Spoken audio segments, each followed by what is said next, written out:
ട്ടെ 33-ാമത്തെ സങ്കീർത്തനത്തിലാണ് നമ്മൾ വായിക്കുന്നത്, കർത്താവ് തനിക്ക് വേണ്ടി തിരഞ്ഞെടുത്ത ജനത ഭാഗ്യമുള്ളവരാണ്. കർത്താവ് തനിക്ക് വേണ്ടി തിരഞ്ഞെടുത്ത ജനത ഭാഗ്യമുള്ളവരാണ്. ഓർക്കണം, ഗോഡ് ചോസസ്. ഓക്കെ, കർത്താവ് തനിക്ക് വേണ്ടി തിരഞ്ഞെടുത്ത ജനത. കർത്താവ് നമ്മളെ തിരഞ്ഞെടുത്ത്, ഈശോ നമ്മളെ ചൂസ് ചെയ്തിട്ട് നമ്മൾ എന്തുകൊണ്ടാണ് കർത്താവിനെ ചൂസ് ചെയ്യാത്തത്? ഇന്നത്തെ സുവിശേഷത്തിന്റെ വലിയ പ്രശ്നം അതാണ്. ഈശോയുടെ അടുത്ത് വന്നിട്ട് സങ്കടത്തോടുകൂടെ തിരിച്ചുപോയി എന്ന് വചനം പറയുന്ന ഒരേ ഒരാൾ, ആ ചെറുപ്പക്കാരൻ സങ്കടത്തോടെ തിരിച്ചുപോയി. അതിനുള്ള കാരണം പറയും, കാരണം അയാൾക്ക് വളരെയേറെ സമ്പത്തുണ്ടായിരുന്നു. ഇങ്ങനെ ചോയ്സ് കിട്ടിയിട്ട് കർത്താവിനെ തിരഞ്ഞെടുക്കാതെ സമ്പത്ത് തിരഞ്ഞെടുത്ത ഒരു മനുഷ്യൻ സങ്കടത്തോടെ, ആ തിരഞ്ഞെടുപ്പിന്റെ നിമിഷത്തിൽ തുടങ്ങിയ സങ്കടമാണ്. അതിനി മാറുമെന്ന് തോന്നുന്നുണ്ടോ?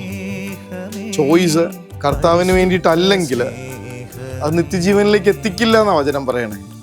ആലോചിച്ച് നോക്കി, നമ്മളെ ഈശോയെ ചൂസ് ചെയ്തിട്ടുണ്ട്. കർത്താവ് എന്നെ ചൂസ് ചെയ്തു, കർത്താവ് എന്നെ തിരഞ്ഞെടുത്തു. ഞാൻ എന്തുകൊണ്ടാണ് കർത്താവിനെ തിരഞ്ഞെടുക്കാത്തത്? ഓർക്കുന്നത് 2000 ആണ്ടാണ്, Y2K എന്നൊക്കെ പറഞ്ഞിട്ടൊരു ദിവസം ഉണ്ടായിരുന്നു. ആ രാത്രിയിൽ 12 മണി അടിക്കുന്ന നേരത്ത് ലോകം അവസാനിക്കുമെന്ന് പറഞ്ഞ് ഈ ലോകം മുഴുവൻ കാത്തിരുന്നൊരു ദിവസം. കൂട്ടുകാരൊക്കെ ഈ കൂട്ടിവെച്ചിരുന്ന കുടുക്കുകളൊക്കെ കൊണ്ടുപോയി പള്ളിയിലെ നേർച്ചപ്പെട്ടിയിലിടുന്നതൊക്കെ കണ്ടായിരുന്നു.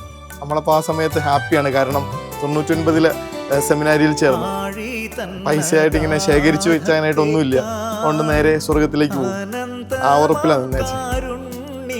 മനുഷ്യരിങ്ങനെ അവരെ കെട്ടിപ്പൊക്കിയ എല്ലാ സൗഭാഗ്യങ്ങളും മറ്റുള്ളവരായിട്ട് ഷെയർ ചെയ്തു തുടങ്ങിയൊരു സമയം, അവരുടെ പൈസയൊക്കെ മറ്റുള്ളവർക്കൊക്കെ കൊടുക്കുന്ന സമയം.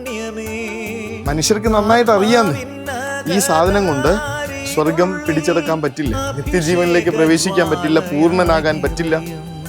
നമുക്ക് കൃത്യമായിട്ടറിയാം, ലോകം അവസാനിച്ച് ഈ ജീവിതം തീരുമെന്ന് ഉറപ്പ് കിട്ടുന്ന, അല്ലെങ്കിൽ അങ്ങനെ ഒരു വല്ലാത്തൊരു ബോധ്യം ഉള്ളിൽ കയറുമ്പോൾ, ആ രാത്രിയോടുകൂടെ ഈ ലോകം ഇല്ലാതാകുമെന്ന് തോന്നുമ്പോൾ, ഇതുകൊണ്ട് കാര്യമില്ലെന്ന് മനസ്സിലാക്കിയ മനുഷ്യര് ഇതിനെ ഒരു കടലാസിന്റെ വില പോലും കൽപ്പിക്കാതിരുന്ന ഒരു രാത്രിയെ കുറിച്ചുള്ള ഒരു ഓർമ്മയുണ്ട്.